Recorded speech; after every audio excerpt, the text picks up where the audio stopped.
En el nombre del Padre y el Hijo y el Espíritu Santo. Amén. Quiero hablar sobre las 9 formas en que puedes convertirte en cómplice o participar en el pecado de otra persona. Están haciendo algo mal y puedes participar en él de 9 maneras. Antes de hacer eso, quiero hablar sobre la naturaleza del pecado. El pecado es una violación u ofensa contra la ley de Dios. ¿Qué es la ley de Dios? Cristo mismo dice los mandamientos. Hoy escucharás personas que estarán violando los mandamientos. Ellos solo dirán que soy un buen cristiano, amo a Jesús. Ok, bueno, ¿por qué estás cometiendo adulterio o haciendo otras cosas? Dicen, oh sí, pero soy un buen cristiano. Cristo dijo: si me amas, guarda los mandamientos. Cuando el joven se acerca a Cristo y le pregunta, ¿qué tengo que hacer para ser salvo? Él dice: guardar los mandamientos.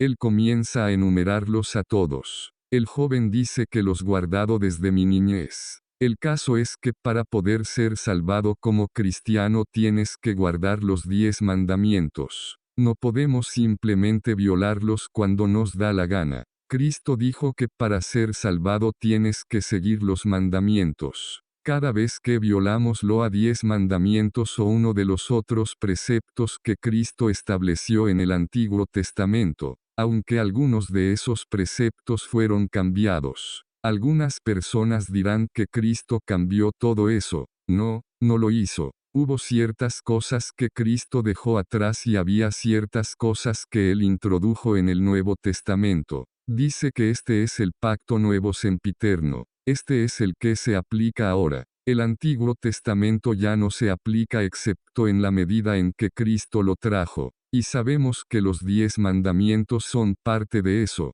Un pecado es una violación de la ley de Dios. Porque Dios es el dador de la ley. ¿Qué es una ley? Una ley es algo que es promulgado por la persona que tiene a su cargo una comunidad. Es algo que pusieron ahí. La segunda es que es una ordenanza de la razón. Nos dirige de ciertos tipos de actividades. Entonces, cuando estamos hablando de una ley de Dios, Él está diciendo que esta es la ley: no puedes hacer estas cosas o debes hacer estas cosas. No todos los 10 mandamientos son negativos, algunos son positivos. Como honrar a tu madre y a tu padre es un positivo que debemos hacer estas cosas. Que tiene que hacer estas cosas para ser salvado. Hay ciertas cosas que debes hacer para ser salvado. Entonces, siendo ese el caso, el pecado es todo lo que va en contra de esas leyes. Una ley es una directiva específica que nos ha dado. Esto es lo que se debe hacer, esto es lo que no se debe hacer.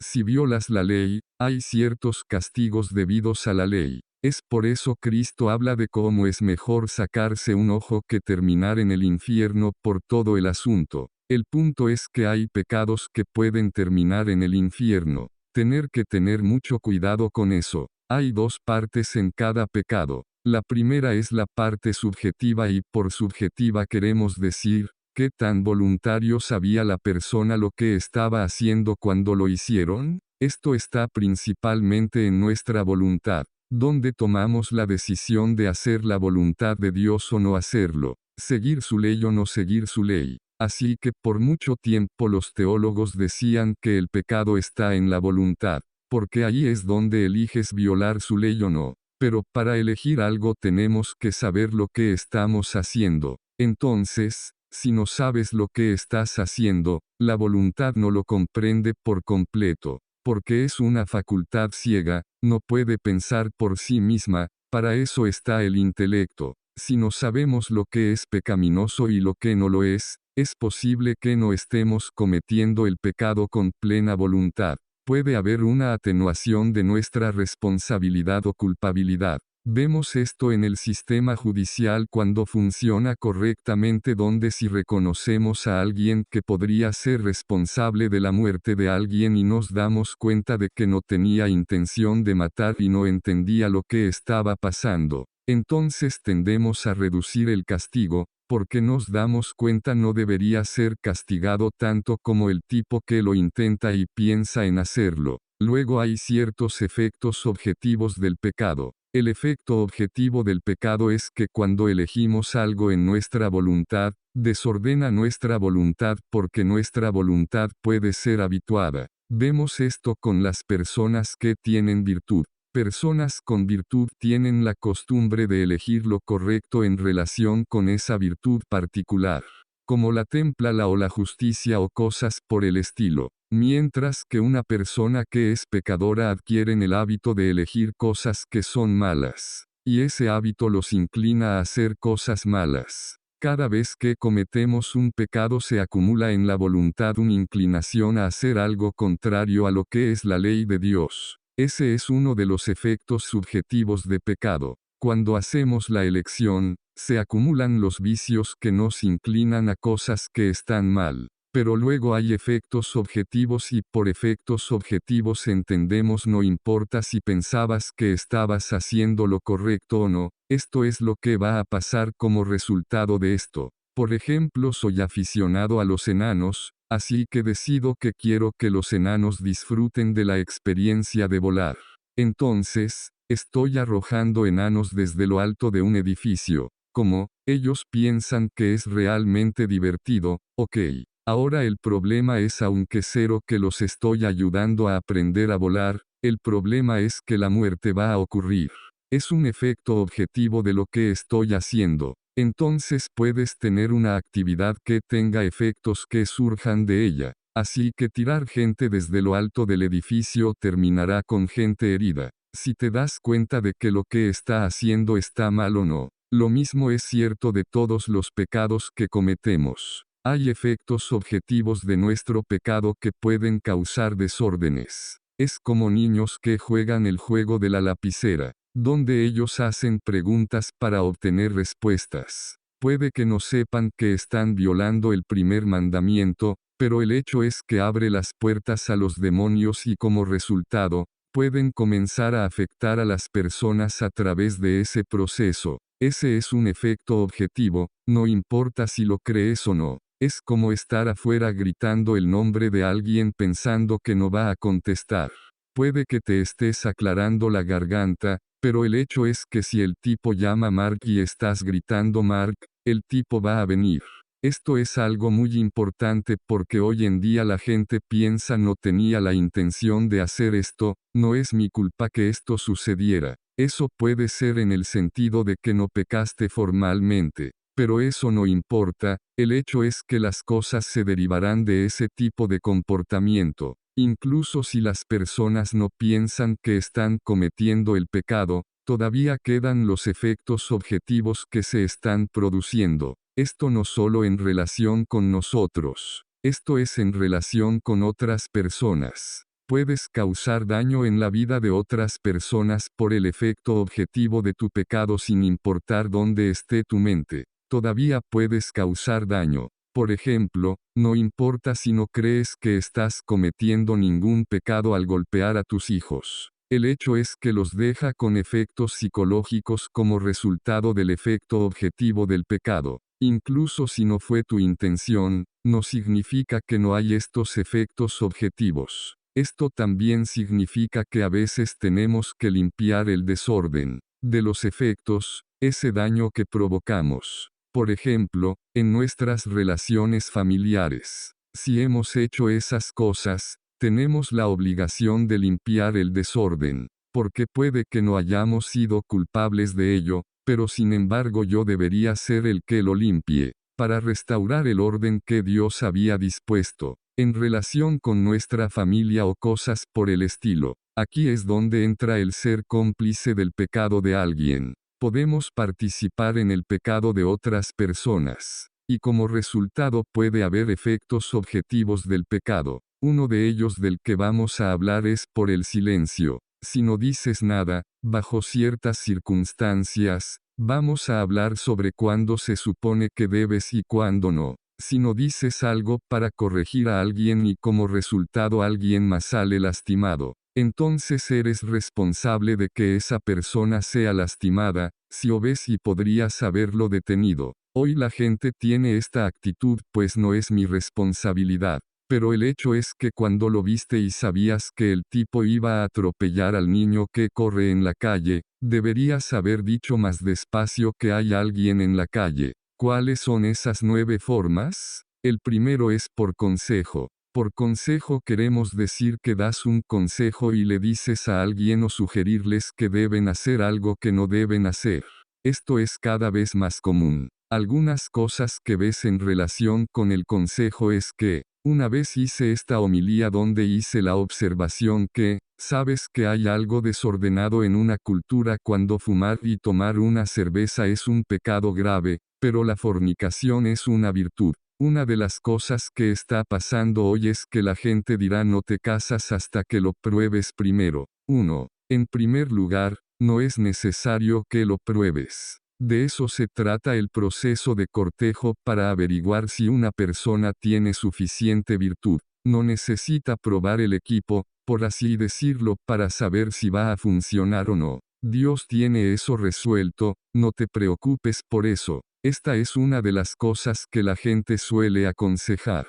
Otra cosa que la gente está aconsejando están aconsejando a las personas que hagan cosas que son económicamente ventajosas a ellos, pero son perjudiciales para el bien común. Lo estamos viendo mucho en nuestro propio sistema político. El siguiente es por comando. Esto es cuando le dices a alguien sobre quien tienes autoridad para hacer algo que sabes que es malo. ¿Ves? Por ejemplo, uno de los grandes casos históricos es que muchas de las personas en la Alemania nazi, muchas de las personas a cargo ordenaban que hicieran cosas que la gente sabía lo mejor, deberían haber dicho que no, no lo haré. Algunos lo hicieron, pero la mayoría simplemente siguió las órdenes. Pero esto significa que la persona que da la orden si les dicen que hagan algo inmoral también son responsables. No solo por ordenar a la persona también son responsables de lo que resulte de ello.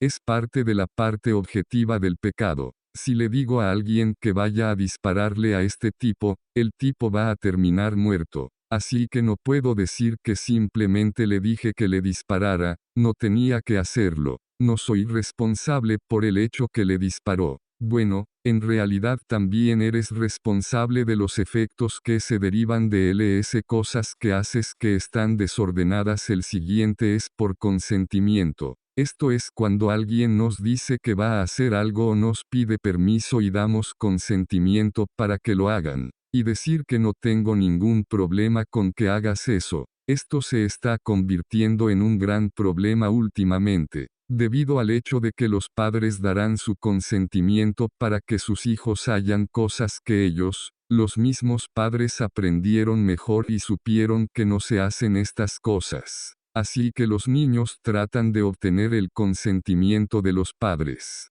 Los padres tienen que tener mucho cuidado con eso, que no dan su consentimiento a LS cosas que los niños quieren hacer.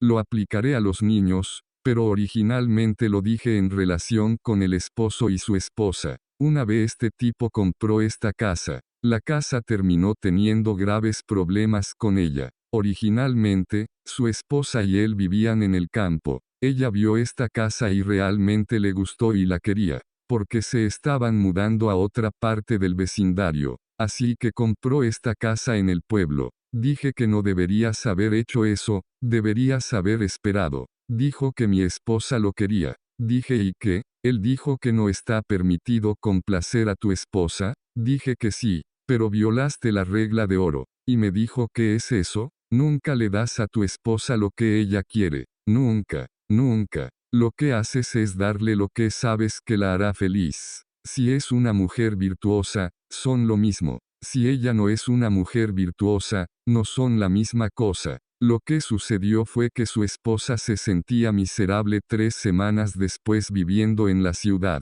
Por eso no le das lo que quieres. Le das lo que sabes que la hará feliz. Y esas son dos cosas distintas. Porque el objetivo del esposo es lograr la felicidad de él y su esposa. Esto es algo que violó al ceder a lo que ella quería. Por consentimiento terminó en una mala situación. Lo mismo ocurre con los niños. Nunca le das a los niños lo que quieren. Les das lo que sabes que los hará felices. ¿Qué los hará felices? lo que es conforme a la virtud. Según Aristóteles y toda la tradición moral después de él que obtenemos una apariencia de felicidad llevando una vida moral. Eso es lo que tienes que hacer en relación con los niños. Los padres deben tener cuidado de no dar su consentimiento. Por otro lado, los niños de hoy son desagradables. Supongo que siempre lo han sido hasta cierto punto, pero lo que harán es ir a los padres y si los padres no se lo dan hacen esto que se llama triangulación. Van al otro padre y ponen a los padres uno contra el otro, para conseguir lo que quieren. Siendo ese el caso, esa triangulación no está siguiendo el orden correcto. En realidad es pecaminoso porque no honra a tus padres. Algo que los niños harán es meterse en una mala situación. Sucede más en un mal matrimonio. Están en una mala relación, deciden que quieren casarse con esta persona y los padres saben que es una mala situación. Saben que va a terminar en divorcio. Saben que dentro de unos años se van a odiar y se separarán. Los padres dicen que no creo que sea una buena idea, o no quiero ir a tu matrimonio porque creo esto y esto, porque al final no va a ser bueno. Y luego los niños pondrán a los padres en un viaje de culpa, al decir algo en el sentido de no estás siendo caritativo, si realmente me quisieras, vendrías a mi boda. No, si realmente te amara te diría que no seas estúpida. Eso es lo que te diría. Entonces, los niños están tratando de que sus padres den su consentimiento a algo que saben que es malo. Parte de la razón por la que no das tu consentimiento a algo que es malo es porque en el proceso hay una pérdida de autoridad. Los niños saben que si molestas a mamá lo suficiente eventualmente dirá que sí a algo, o si le haces esto a papá, eventualmente él dirá que sí. Lo que estás haciendo es concederles autoridad, y luego cuando hay que decirles que no a algo de tratar de obtener su consentimiento, el siguiente es por provocación. Esto es cuando presionas los botones de la persona, haces algo que sabes que hará enojar a la persona, o lo que sabe que va a lastimar la persona para que reaccione emocionalmente, en lugar de intentar que hagan lo correcto. Niños saben los botones correctos para enviar a sus padres al límite, ellos irán por ahí presionándolos. Entonces los padres se enojan, etc. La provocación no es solo con los padres, es también entre los cónyuges que dicen cosas para que enojan al otro. Esta provocación es algo que realmente destruye la caridad. Si realmente amaste a Dios y amas a tu prójimo por Dios, no andarías molestando gente para obtener una reacción negativa de ellos. También manifiesta mala voluntad. No estoy hablando de bromear, estoy hablando de provocarlos a pecar. Presionarlos o hacer que reaccionen de cierta manera, muestra una señal de mala voluntad porque no estás buscando lo mejor para la persona, solo quieres sacar la reacción de ellos. La provocación también puede ser crear circunstancias para que alguien se derrumbe o hace algo que normalmente no haría. El siguiente es por alabanza o adulación. Lo que esto significa es que alguien hace algo malo, y les dices que eso estuvo bien, eres realmente bueno en eso, eres muy bueno arrojando enanos del edificio, simplemente te parece tan fácil. ¿Cuál es el problema con esto? Estás confirmando a la persona en su desorden y en su pecado. Lo segundo es que estás jugando con su orgullo y su vanidad, que también es pecado. Así que estás agravando el pecado. Estás debilitando a la persona y haciéndole más difícil hacer lo correcto. Sabemos que si decimos lo correcto inflaremos el orgullo de la persona y entonces es más probable que obtengamos eso de ellos. Este es un problema real. Una de las líneas que ves mucho en las escrituras cuando los judíos le hablaban a Cristo, le dirían: sabemos que no haces acepción de personas. Esa frase tiene un significado muy específico. Básicamente significa que a Cristo solo le interesa lo que es verdadero y lo que es bueno. No le interesa lo que piense la gente. Los judíos ya podían reconocer en Cristo que a él no le interesa lo que piense la gente. Él solo está interesado en la salvación. ¿Cómo salvar a esta gente? Está interesado en la verdad, que es también el bien. Eso es lo que está buscando. Esto es algo que es importante porque significa que cuando hacemos que la gente peque por medio de elogios o halagos, estamos jugando con su respeto humano. Como los seres humanos después de que Adán y Eva comieron la fruta, lo que sucedió es como seres humanos somos propensos a aceptar elogios y desear que otras personas piensen bien de nosotros. En respeto humano en el sentido de que estamos respetando la opinión de la persona sobre nosotros por encima y más de lo que realmente debería ser. ¿A quién debemos seguir realmente? Dios. No debería importarnos lo que piensen los demás, no debería importarnos. Siempre y cuando estemos haciendo lo correcto. No estoy sugiriendo que vayas por ahí tratando terriblemente a la gente, o simplemente ignorándolos, sino tratando de guiándolos y averiguar cuál es su posición intelectual para poder guiarlos hacia la verdad. Lo que digo es que, en última instancia, no debería importarnos lo que piense la gente. Deberíamos estar dispuestos a hacer lo correcto y no debería importar. Entonces, cuando hacemos este elogio con halagos estamos inflamando en las personas ese respeto humano que las debilita y les cuesta más apegarse a la verdad. Cuando sufrimos de respeto humano, cuando tenemos respeto humano sobreestimamos las opiniones de la gente sobre nosotros mismos, o se vuelve más importante de lo que debería ser.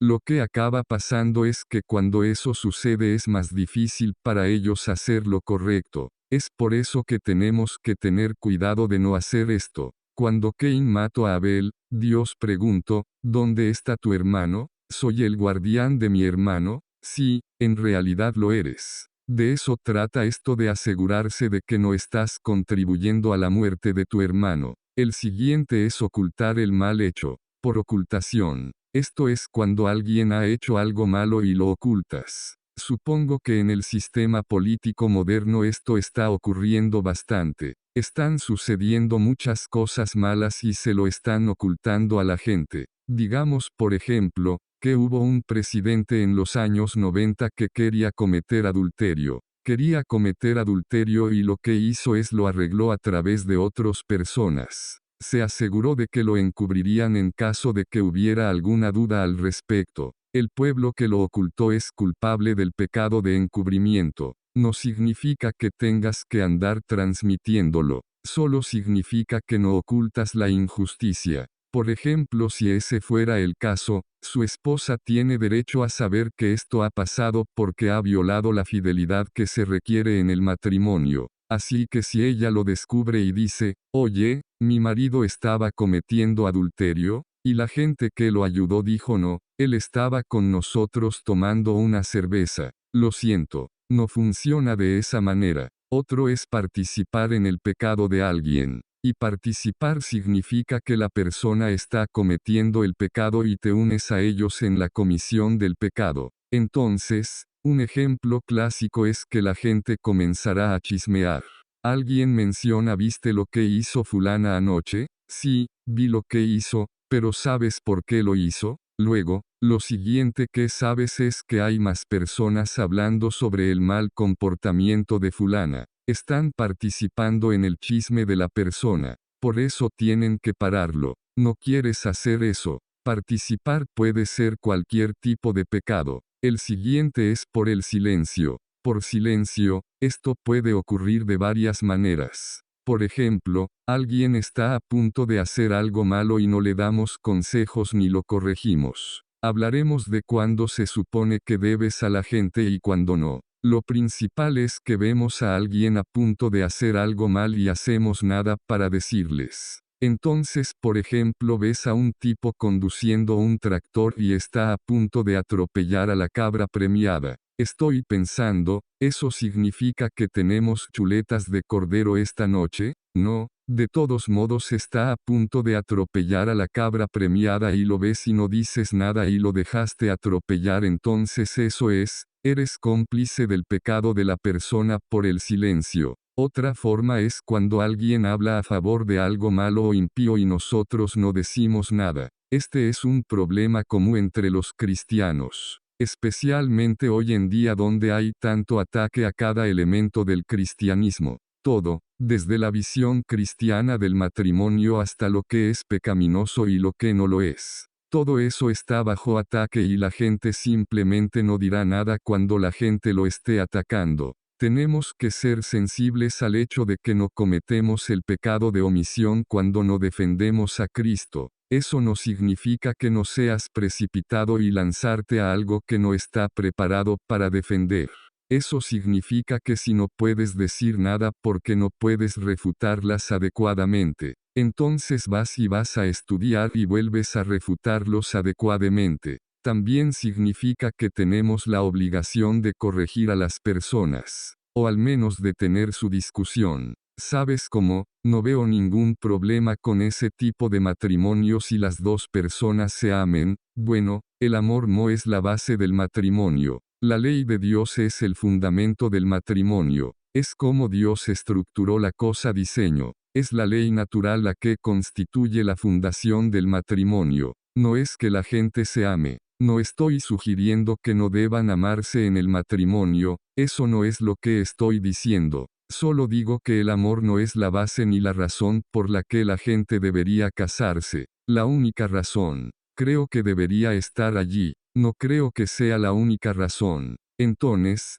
corrigiendo a la gente, ¿qué haces cuando alguien dice algo que está mal o hace algo que está mal? Esto es lo que Santo Tomás llama corrección fraterna. Cuando corriges a tu prójimo, ¿cuáles son los principios que la rigen? Hay una escuela de teología que debes corregir a todos todo el tiempo. El problema con eso es que eres molesto y la gente dejará de escucharte. ¿Cuál es básicamente el problema? El otro lado es que al final se vuelve contraproducente. Debido a que sigues corrigiendo a la gente todo el tiempo, lo que sucede es que la gente simplemente se da por vencida. En el Antiguo Testamento dice, padres no regañen a sus hijos para no se desanimen. Lo que eso significa es no estar constantemente corrigiéndolos. Entonces cuando lo haces y cuando no lo haces es la pregunta. Porque si lo haces demasiado es contraproducente. Si no lo haces podrías estar faltando a tus obligaciones ante Dios de ayudar a las personas. Porque somos el guardián de nuestro hermano. Cuando vas a corregir a alguien, entonces la corrección fraterna es detener a alguien y explicarles que lo que están haciendo está mal y que no deberían hacerlo. Eso es esencialmente lo que es. Los estás corrigiendo. Lo primero es que tienes que tener conocimiento de lo que realmente está pasando. No entres en una situación en la que no sabes lo que está pasando y empieza a corregir a la gente cuando ni siquiera sabes lo que pasó. Porque ante todo es un pecado contra la justicia porque no estás tomando la diligencia debida para asegurarte de que sabes lo que está pasando y dos porque no le estás dando a la gente una oportunidad justa porque la cosa puede no ser en absoluto lo que ellos creen que es. Tienes que tener cuidado con eso. Tienes que saber lo que realmente está pasando. En segundo lugar, debe hacerlo por caridad.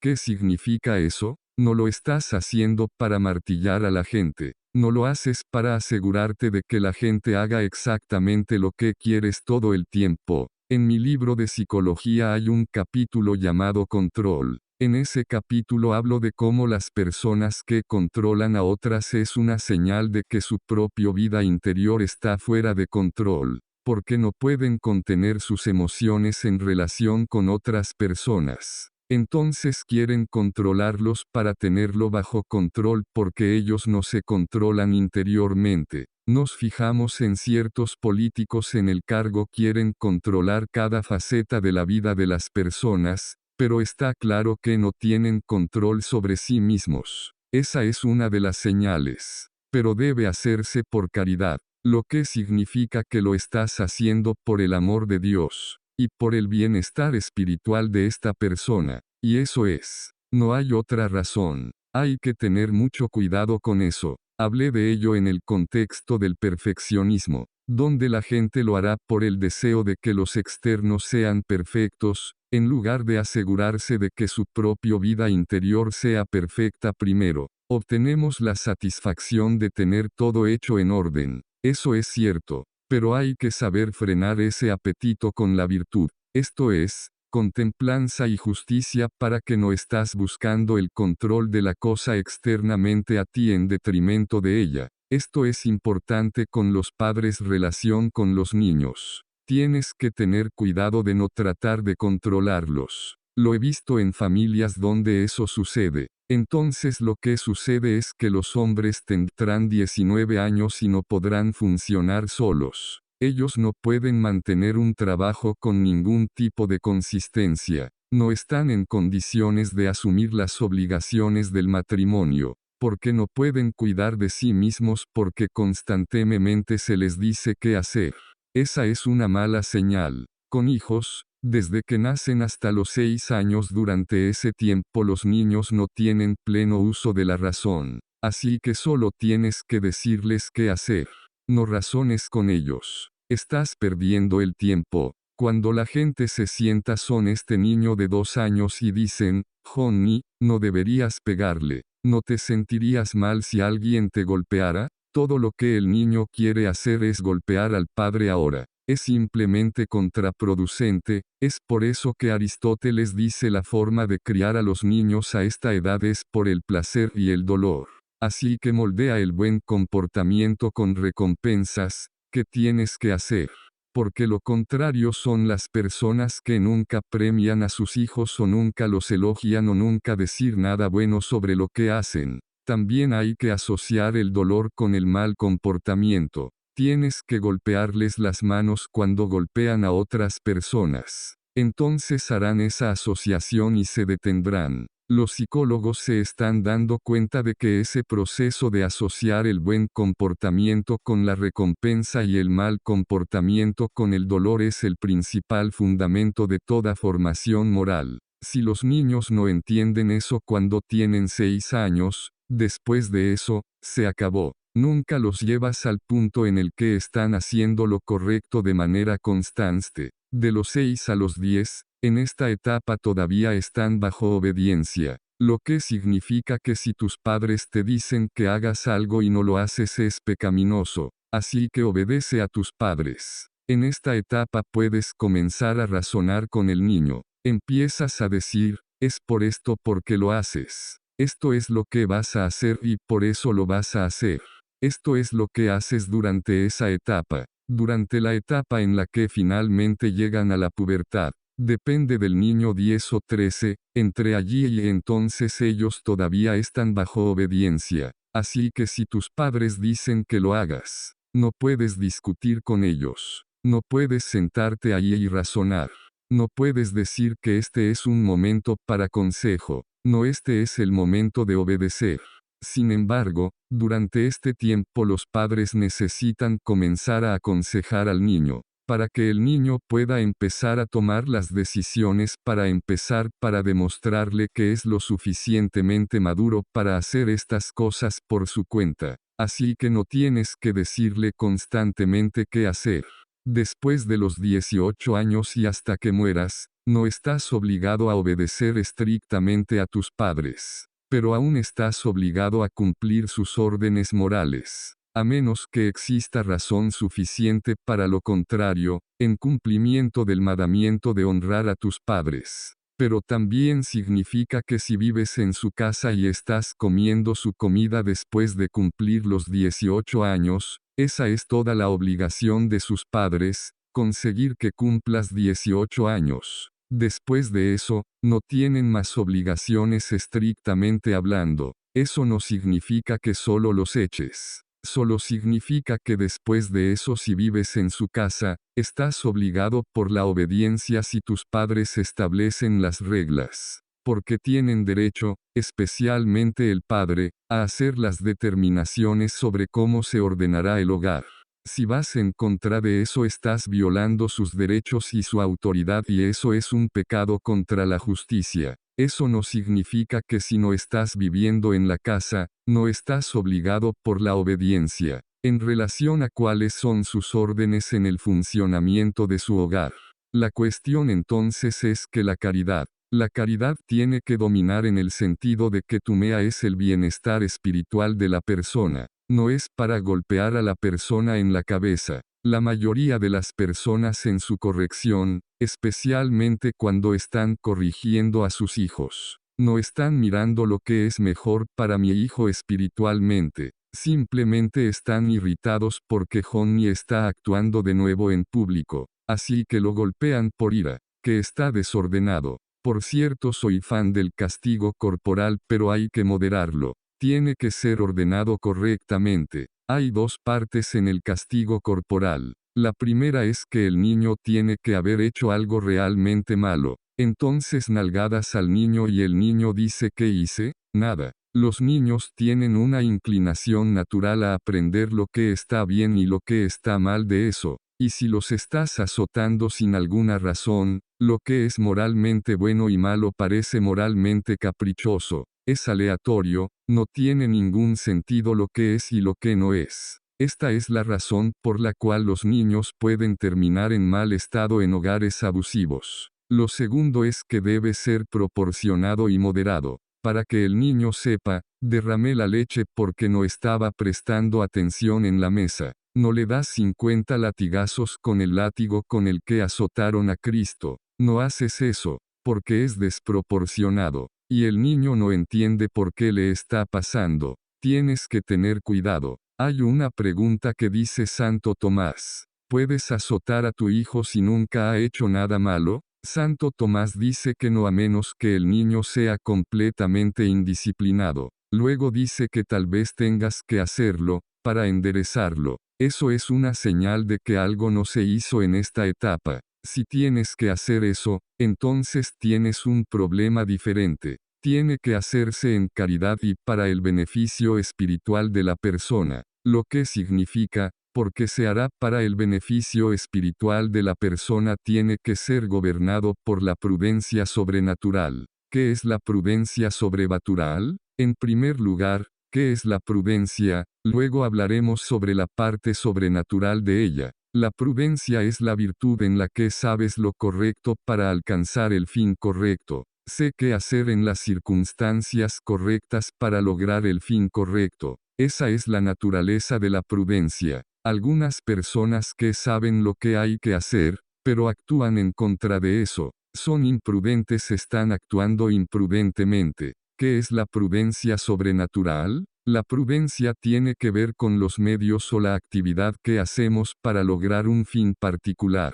El fin es Dios. ¿Qué tengo que hacer para salvar mi alma? ¿Qué tengo que hacer para salvar el alma de esta persona? ¿Qué tengo que hacer para que esta persona haga lo que Dios quiere que haga? Lo que es mejor para ellos espiritualmente. Lo mejor para ellos espiritualmente es que lleguen a Dios, y conformar sus vidas para que puedan llegar realmente a Dios. Eso es lo que hay que tener en cuenta. Santo Tomás dice que la prudencia es tomar el principio universal y aplicarlo a lo concreto. Por concreto quiero decir en las circunstancias, en situaciones de la vida real. ¿Qué son los principios universales? Son los 10 mandamientos. Honrarás a tu madre y a tu padre. O parte de los 10 mandamientos es parte del cuarto mandamiento, es que se supone que los padres deben cuidar a sus hijos. Saben que se supone que deben cuidar de sus hijos. Ellos tienen que aplicarlo en las circunstancias concretas. ¿Cómo vas de conocer este principio universal a hacer la cosa correcta? Esto se basa en recuerdos pasados. En otras palabras, miras lo que funcionó en el pasado y sabiendo las cosas que pasaron en el pasado le dirá que así es como se supone que debe aplicarlo ahora. Conozco a este tipo, tiene este niño de 3 años. Él es el niño pequeño consumado si lo vieras. Es un hombrecito. Él es increíble. Y el problema es puede recibir una buena paliza y eso no lo desconcierta en absoluto. Puedes darle una bofetada y todo y es un chico duro. Así que eso es contraproducente, vas a vencerlo hasta el punto en que el niño está literalmente magullado. No vas a creer eso. Así que tienes que encontrar algún otro método. Así que dado esto, lo que tenemos que hacer es tomas las cosas de él que él quiere, u otras cosas para hacerle repensar sobre lo que está haciendo. Tienes que ajustarlo en función de las circunstancias individuales. Aquí está la cosa, Para ir a recuerdos pasados esto se hace pensado en ellos, los tenemos en nuestra imaginación. El problema es que nuestra imaginación es afectada por nuestras emociones. Santo Tomás dice cuando las emociones se meten en la imaginación hace que las parezcan peores de lo que son o mejores de lo que son. Cuando llega el momento de aplicar este principio en el concreto, por ejemplo, Johnny debe ser azotado. Pero estoy súper enojado. La tendencia de la ira es ir al extremo en tus reacciones. Lo que terminas haciendo es azotarlo más fuerte de lo que debería. Es por eso que tienes que despejar tu cabeza para asegurarte de que tu vida emocional está bien ordenado, y no estás siguiendo tus emociones en relación con esto. Así que cuando actuamos por caridad, no podemos actuar por emoción. Si actuamos por prudencia sobrenatural tenemos que actuar que es lo mejor para esta persona en las circunstancias de este individuo.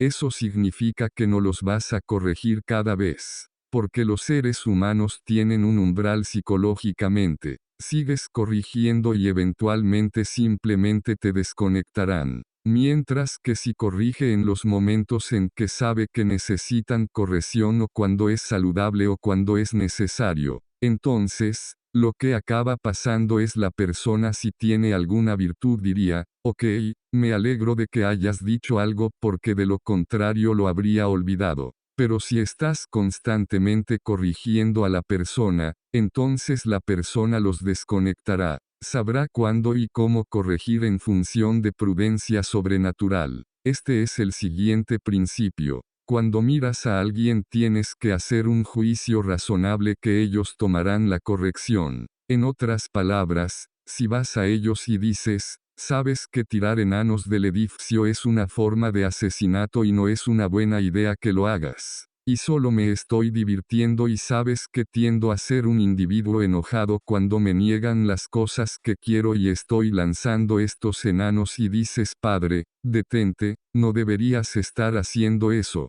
¿Qué va a pasar?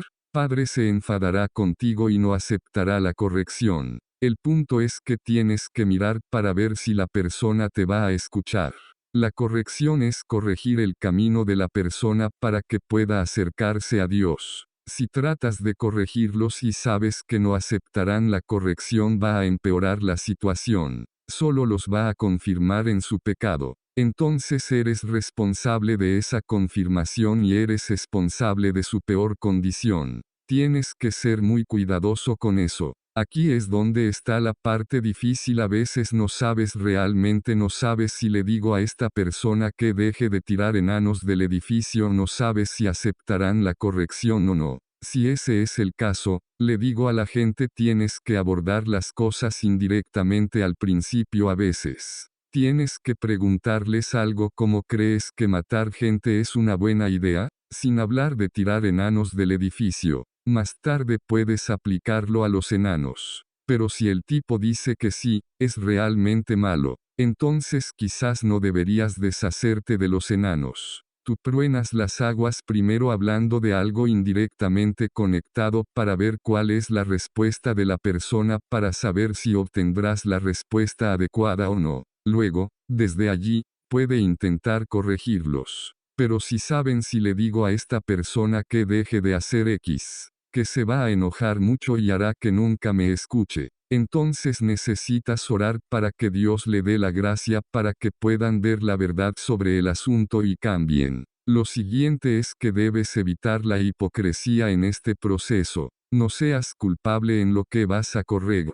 Eso no significa si lo cometiste en el pasado no puedes corregir a la gente porque puedes decir que solía hacer eso, no hagas eso. No querrás encender tu cigarrillo en el depósito de municiones. No querrás fumar en el depósito de municiones. Lo intenté una vez y es por eso que solo tengo la mitad de mis extremidades. El punto es que puedes corregir a alguien si cambiaste tu vida y entonces lo que está mal. No puedes cambiarlo si no has cambiado tu vida, porque la gente te tachará de hipócrita, y que realmente no crees lo que piensas. A la hora de corregir a personas que están por encima de nosotros hay que hacerlo teniendo en cuenta dos virtudes. La primera es la humildad.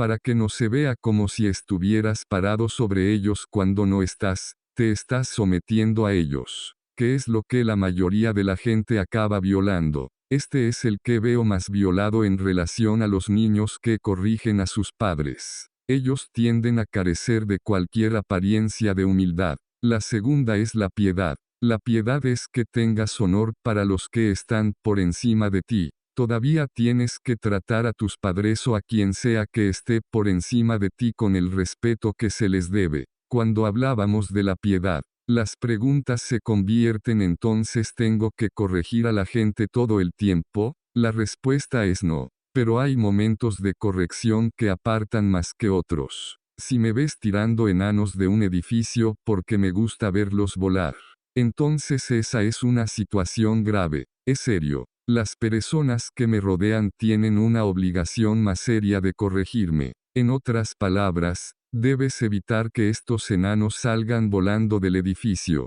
Está creando trabajo para las personas que limpian abajo. El punto es que cuando estás hablando de pecados que son realmente serios, tu obligación es más que si el pecado es si ves a algún tipo usar vulgaridades o personas que empiezan a chismear. No tienes que corregirlos cada vez. Uno de los moralistas hacer la pregunta ¿tengo que corregir personas que solo están cometiendo pecados leves? Él dice que no porque estarías corrigiendo a la gente todo el tiempo. Así que hay que estar atento a cuándo es el momento oportuno para decir, tal vez deberías usar vulgaridad aquí. Una vez había una mujer que usaba la frase ay Dios mío todo el tiempo, y obviamente es blasfemia, porque está usando el nombre de Dios en vano. Así que le dije que si quitabas la palabra Dios de tu vocabulario te quedarías sin palabras. Ni siquiera se dio cuenta de que lo estaba haciendo, porque me di cuenta de que es una buena mujer. Ella está tratando de vivir una buena vida cristiana y me di cuenta, puedo corregirla en esta circunstancia para que deje de hacerlo. Se detuvo, en un año estaba libre de eso, ella trabajó en eso. Entonces hay que ver si la persona tomará la corrección con faltas menores. ¿Deben los padres corregir las faltas menores de sus hijos? Sí, ellos tienen que hacerlo, porque es necesario para su formación moral, pero debe ser medida y no constante. Cuando se trata de otras personas no tenemos que corregirlos todo el tiempo porque si lo hacemos lo va a empeorar. El último en relación a ser cómplice del pecado ajeno es por defensa del mal hecho, por la defensa de la persona o del mal que se hace. Esta es la enfermedad de ciertos padres. Eso es lo que encontré. El niño está haciendo algo malo y uno de los padres quiere corregir al niño, el otro padre está diciendo que no hay nada de malo en lo que hizo. Está bien, no hay nada fuera de lugar con eso. En primer lugar, defenderlo es confirmar al niño en su trastorno. Lo segundo es que no le ayuda a corregirse. Eso no significa que por lo tanto sigas corrigiendo al niño porque acabará teniendo problemas más grandes. No puedes defender lo malo que han hecho. Esto es importante no solo en relación con nuestra vida familiar, pero también es importante en relación con todo, en nuestra sociedad y cultura y en todo el mundo. El hecho de que hay gente defendiendo cosas que son malas, es malvado, admitamos que es malvado. No voy a imputar ningún pecado al tipo que lo hizo porque es posible que no lo haya reconocido en ese momento. Eso significa que lo defendamos. Porque si lo defendemos, estamos participando en algún grado del pecado de la persona. ¿Alguna pregunta?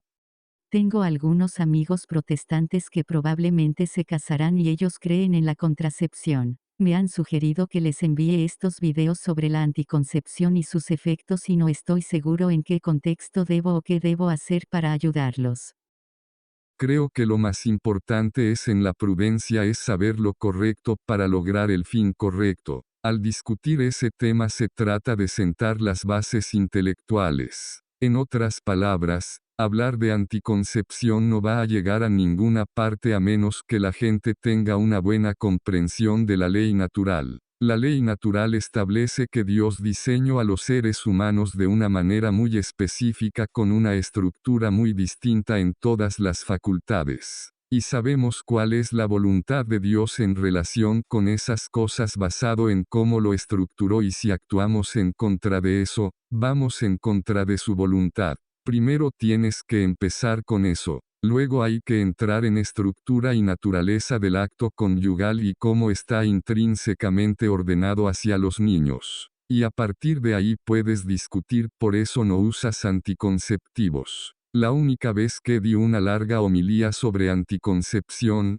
pasé 3 semanas de antemano estableciendo la ley natural. Debido al hecho de que todos lo están haciendo, incluso los católicos, también está el problema de que la gente piensa que es razonable y no quiere tener hijos. Tienen que entender la ley natural correctamente. Entonces la estructura de las facultades generativas por lo que tenemos hijos, antes de que entiendan por qué está bien y por qué no. Primero tendrás que lograr que esté de acuerdo con la ley natural, antes de ir por ese camino. Cuando hablas de Dios en relación con la ley, hay diferentes tipos. La primera es la ley natural. ¿Qué es la ley natural? Sabemos lo que Dios quiso que los seres humanos hicieran porque diseñó nuestras facultades para hacer esas cosas. Por ejemplo, sabemos que parte de la ley natural es que solo debes decir la verdad, porque el intelecto en el ser humano está diseñado para conocer la verdad. Nuestra facultad del hablar está diseñada para transmitir lo que hay en el intelecto. Como resultado, si no hacemos eso, estamos violando la naturaleza de la facultad del hablar, que es transmitir lo que está en el intelecto. Y el intelecto es conocer la verdad. No hasta que la gente entienda que Dios diseñó la ley natural, Él nos creó de una manera muy específica. Una ley es una ordenanza promulgada por la razón. Santo Tomás dice: ¿cuál es la promulgación? ¿Qué nos dijo Dios que esto es lo que es la ley natural? Dice en la creación mismo de la naturaleza humana. Miras la naturaleza humana y lo sabes. Dar vueltas y mentir mucho va a ser hiriente a no solo a ti mismo, tu propio pensamiento intelectual, porque la gente se acostumbra a no poder ver la verdad de la realidad. Se llama enfermedad mental, sabemos que eso no ayuda. También va a causar daño a la relación y a la cultura.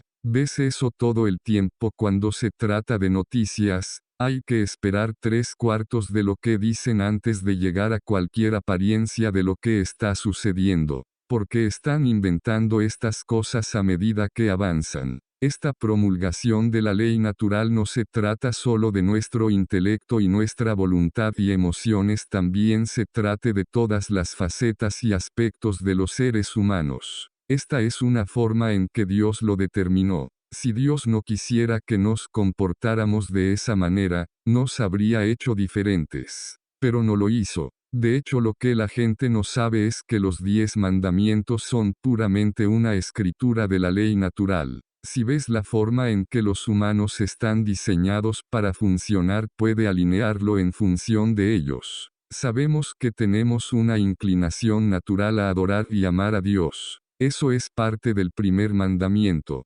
También sabemos que tenemos que evitar las cosas malas, lo cual es aléjate de los demonios y no los adores. También sabemos que tenemos que tratar a Dios con respeto. Por eso no dices cosas contrarias a su nombre. Sabemos que tenemos una inclinación natural a adorarlo y ese es el tercer mandamiento. El cuarto mandamiento, sabemos que tenemos una inclinación natural para obedecer a nuestros padres. ¿Ves esto con los niños? Es una maravilla todo el tiempo. Los niños obedecerán a sus padres incluso cuando saben que sus padres no tienen la mejor bienestar para ellos, porque hay un orden intrínseco en el niño para obedecer a sus padres. Es lo mismo con matar.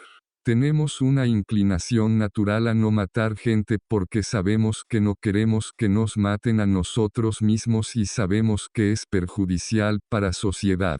Tenemos una inclinación natural a saber que no cometes adulterio, porque causa tanto daño en la sociedad. Sabemos que tenemos una inclinación natural a no robar, porque queremos ser dueños de nuestra propiedad y no queremos que nadie nos la robe. Sabemos que la posesión de bienes es necesaria en la formación de las familias para tener una vida familiar estable. Sabemos que no debemos codiciar los bienes de nuestro prójimo porque si lo hacemos vamos a desordenar nuestras facultades interiores y empezaremos a robar.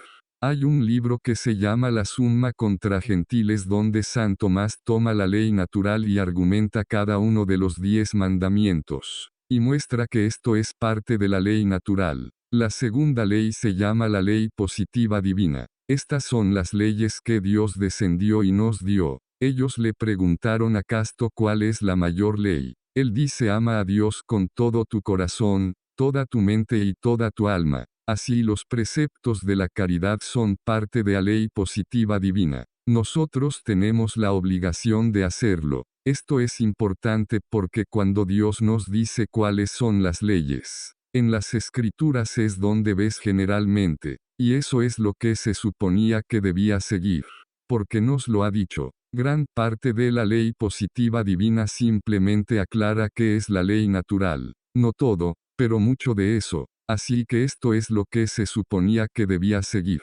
Entonces la pregunta es: ¿qué pasa con la ley civil? Si estamos obligados conscientemente a seguir la ley civil, si Dios promulga la ley civil, no lo promulga directamente como estos dos, porque hay un orden intrínseco en el niño para obedecer a sus padres. Sin embargo, si mirar a dos hombres, un hombre no tiene derecho a obligar a otro hombre en conciencia. No tiene ese derecho, solo considerado en sí mismo. Para tener derecho a obligar a otro hombre en conciencia tiene que recibir ese derecho para obligar a otro hombre en conciencia de la persona que sí tiene ese derecho, y ese es Dios. San Pablo y la Iglesia ha dicho que toda autoridad viene de Dios, lo que significa que tienes la obligación de seguir la ley civil siempre que no sea pecaminoso. El problema es que la gente que promulga las leyes civiles está promulgando cosas que son pecaminosas o incapaces de ser cumplidas.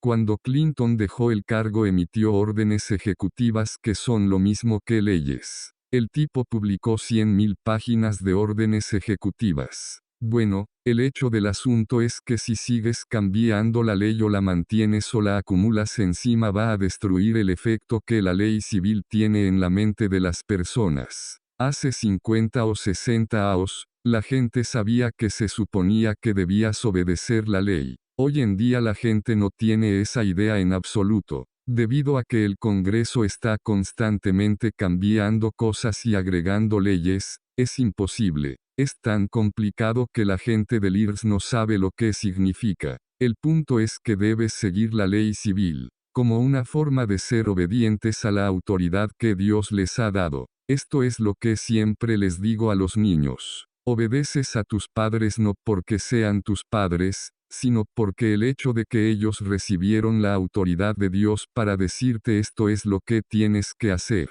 ¿Alguna otra pregunta? ¿Qué es la ley eterna?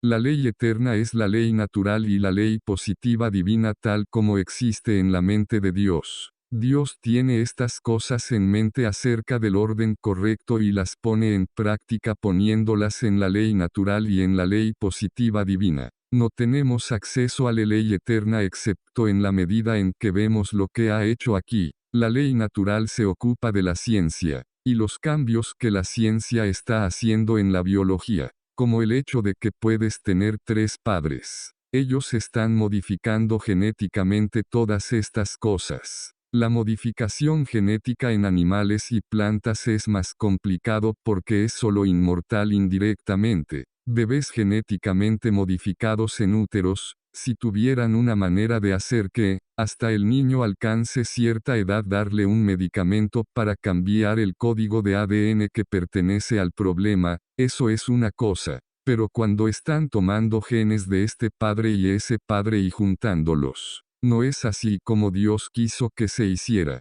Si pretendía eso, habría algún mecanismo para hacerlo. La ley natural a menudo se malinterpreta porque cuando hablas de ley y naturaleza hay diferencia entre las leyes físicas. El hecho de que las cosas tienden a gravitar hacia un centro de masa, es una ley en el sentido de que es algo que sucede constantemente todo el tiempo. Dios lo ha diseñado así. No significa si tiro una piedra al aire que de alguna manera estoy violando la ley moral de Dios. que es diferente entonces por naturaleza estamos hablando de la ley moral de Dios en lo que se refiere principalmente a los seres humanos. La cuestión de habilitar la situación como, por ejemplo, algunas organizaciones benéficas que apoyan cosas pecaminosas. Eso en realidad se hace indirectamente. Por ejemplo, lo común que estamos viendo es el matrimonio homosexual. Si vas a dar dinero para que sea posible que estos tipos vivan juntos, ¿a cuál de los 9 crees que pertenece?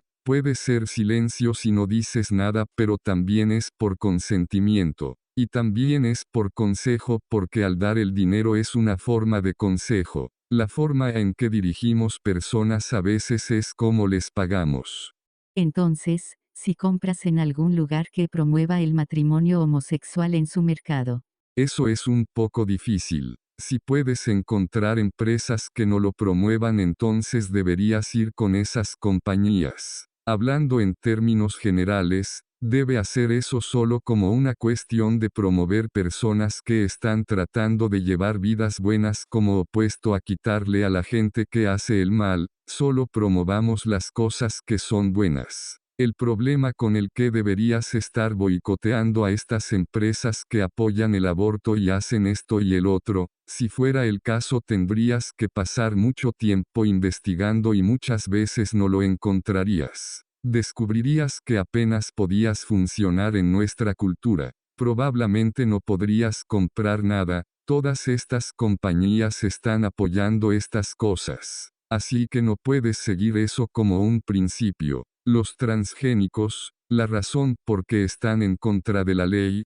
no es por el organismo que está siendo cambiado. Va en contra de la ley natural porque las cosas genéticamente modificadas afectan a los humanos de una manera perjudicial. Por eso es inmoral. No es porque modificamos a nuestro perro para que fuera más grande y más fuerte. No es contra el perro, es contra las personas mordidas por él. Es lo mismo en relación con la comida. Cuando las empresas cambian masivamente esto, ellos no saben los efectos que es contrario a la prudencia, es contra la justicia. Argumentan una equivalencia sustancial, lo siento, no los creo. También el hecho de que afecta la salud de las personas. La cuestión de habilitar la situación, lo cual era muy diferente de cómo las modificaciones que solían hacer.